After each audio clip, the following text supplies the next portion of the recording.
How to describe anxiety? I think it's different for everybody, but the most simple way I can think of really describing it is if you've seen Avengers Endgame and they talk about realities and multiverses and that kind of thing, and they had this line, and for every choice you make, it kind of spreads. I'll give you a basic example.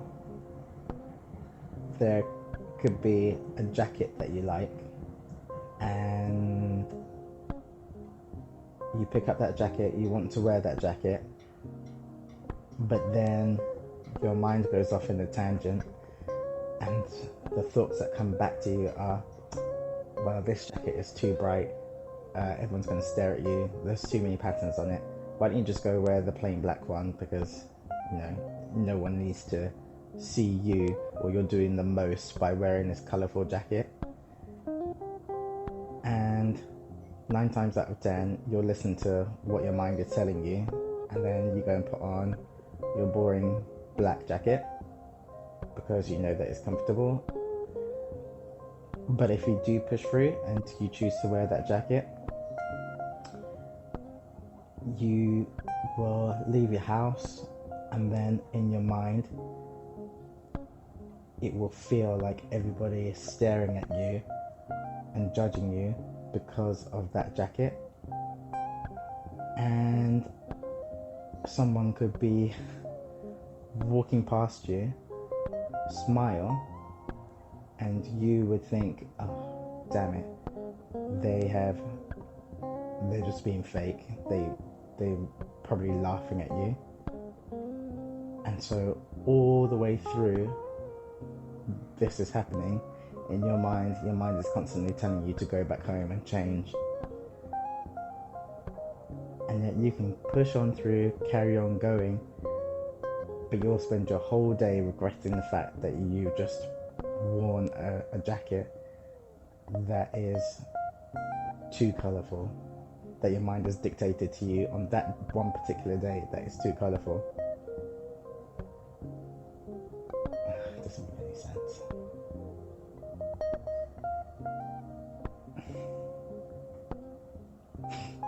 It doesn't make any sense.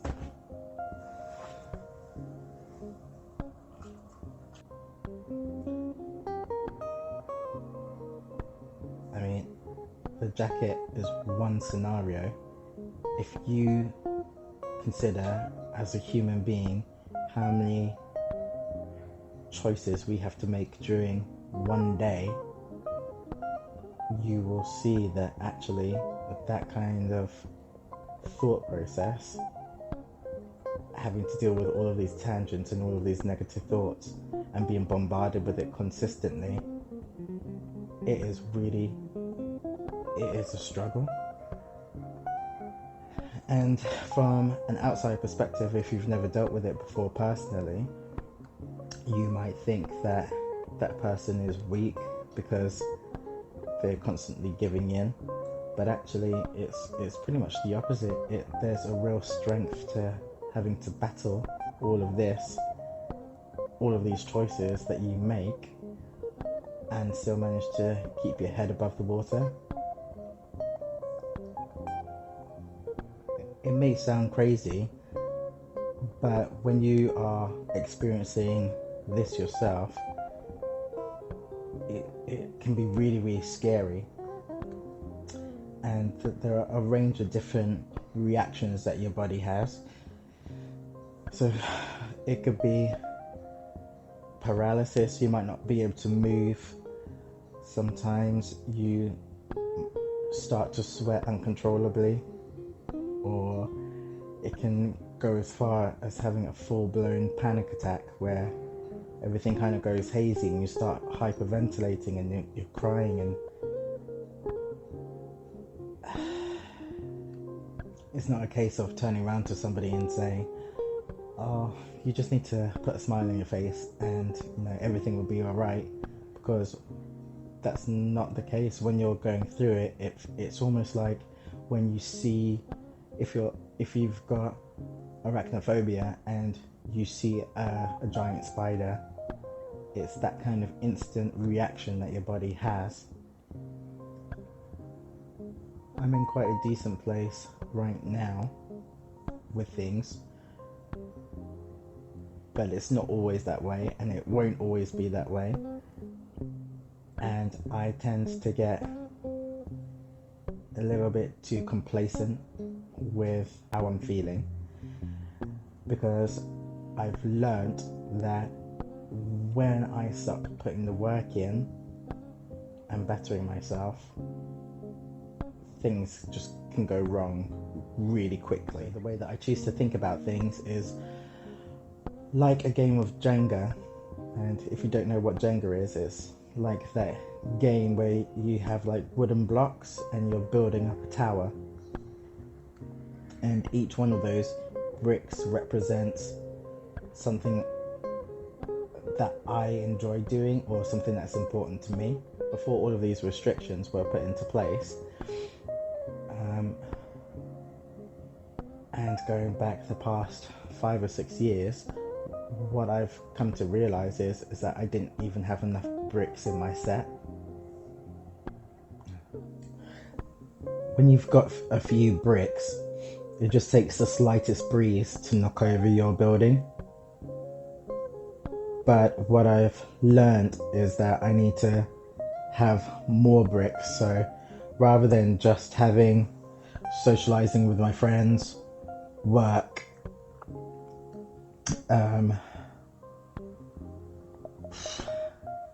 I think there was a time in my life where I only had those two things and it just wasn't enough. So there would be socializing with my friends, work, maybe singing. I got to dance because I would be out in the clubs. So, I've got 3 or 4 bricks there, and then whenever something hit, like something wrong at work or something at home or something like that, there weren't enough bricks to support me, and so therefore I constantly was going round and round and round in circles, not getting anywhere. But over the past 3 years or so, I've kind of put more things into me, so there are more bricks. And especially with all of these restrictions and not having to work 50-60 hours a week, I've now noticed that I've got a lot more time to kind of pursue different things. And so not only now do I have the socializing with friends brick, the work brick, dancing, singing, I can now add in gardening, my YouTube channel, Instagram. I've never used Instagram up until I made the Cloud Gardener. And so there are just so many more bricks now, so many more things that I like to do. I've discovered that I really enjoy walking, so I do a 2 to 3 hour walk at least 3 to 4 times a week.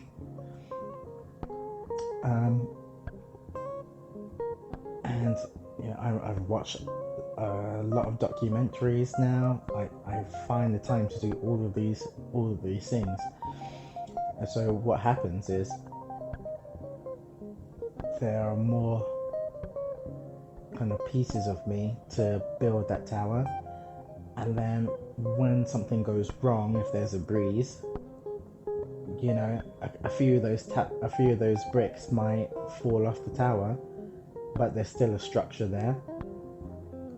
And so what I mean by that is, I can start to get a little bit complacent and think, ooh, well, working out and the gym is, one of those bricks.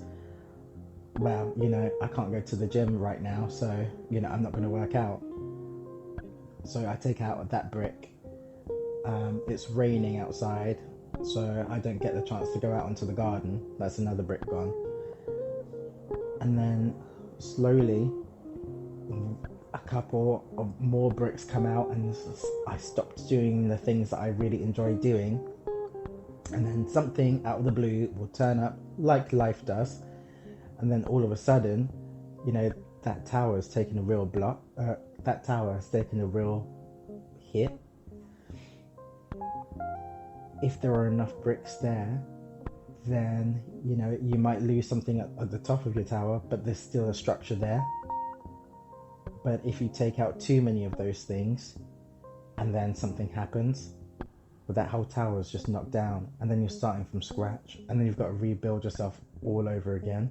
And it's a lot easier to rebuild yourself from, you know, a few bricks falling off the top of your tower to rebuilding the whole thing again, because the amount of energy that that takes.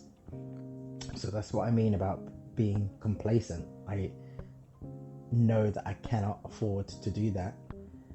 And if I'm being serious, or if I'm being honest,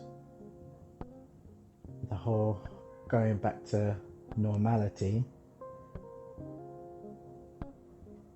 for me is quite scary, because everyone else's, or it feels like everyone else's normality is their happy place, and for me normality is kind of signaling going back to being miserable again.